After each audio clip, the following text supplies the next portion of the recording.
পছন্দ করে না। তার মানে কি আমার এই ধ্বংসটা হয়েছে কি আমার অহংকারের কারণে? আমি মানুষের সাথে জুলুম করতাম, খারাপ আচরণ করতাম, মানুষ বলে মূল্য দিতাম না। এর লিগে আজকে আমার এরকম একটা দুর্ঘটনা হইয়া এত ক্ষতি হইলো।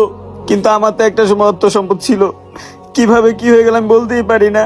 তাহলে শোনো, তোমার এই পতন কিভাবে হলো।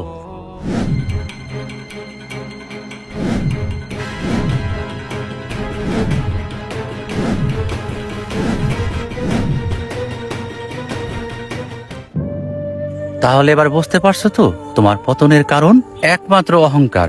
অহংকারীকে আল্লাহ তাআলা পছন্দ করে না।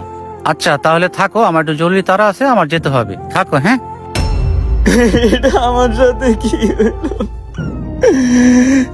আমি পুরো নিঃস্ব হয়ে গেলাম। আল্লাহ তুমি এটা কি করলা? আমি রাস্তার ভিখারি।